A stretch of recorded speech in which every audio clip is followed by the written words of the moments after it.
রওনা দিয়ে দিছি, রিক্সায় আছি, যাচ্ছি। রওনা দিচ্ছি দুইজন। বলো, তুমি কি পাকিস্তান সাপোর্টার?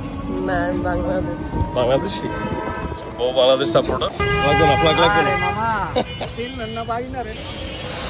যাচ্ছে দর্শক, সবাই সিরিয়াল মেনটেন করে টিকিট নিয়ে ঢুকতেছে। চলে আসছে স্টেডিয়ামে, উপরে উঠতেছি। চলে আসলাম মাঠে। নাসুম আহমেদ বোলিংয়ে, শট, এক্সট্রা কভার অঞ্চলের ড্রাইভ এবং বাউন্ডারি।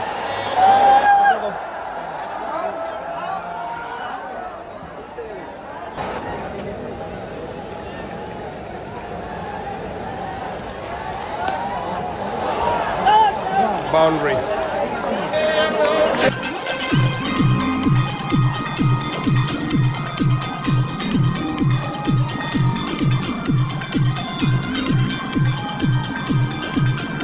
যদি বাংলাদেশ জেতে তাহলে তুমি কি তাহলে বাংলাদেশ,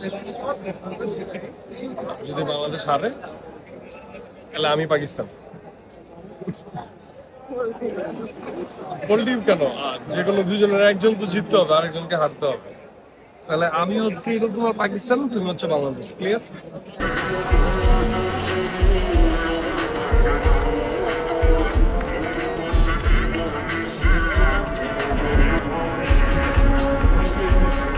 তো শুরু হবে দ্বিতীয় ইনিংসের প্রথম ওভার। বোলিং করবেন বাঁহাতি পেস বোলার।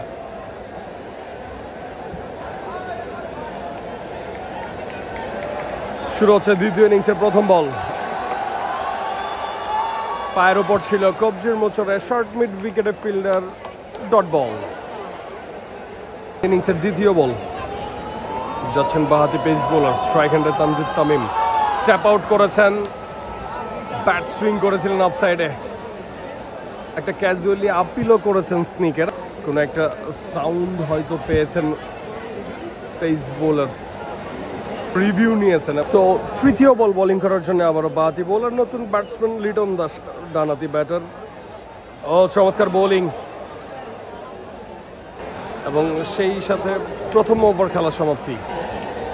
1 ওভার শেষে দলীয় স্কোর 5-1 উইকেটে বাংলাদেশ। হারতেছি এই মুহূর্তে। কন্ডিশন হচ্ছে 7 ওভার 3 বল, টোটাল হচ্ছে হলো 39, 6 উইকেটে বাংলাদেশের। সো আমার ওয়াইফ কিন্তু বাংলাদেশি সাপোর্টার। কিছু বলবা তোমার দল নিয়ে? আর রাজাকার কেন? আমিও নাকি রাজাকার।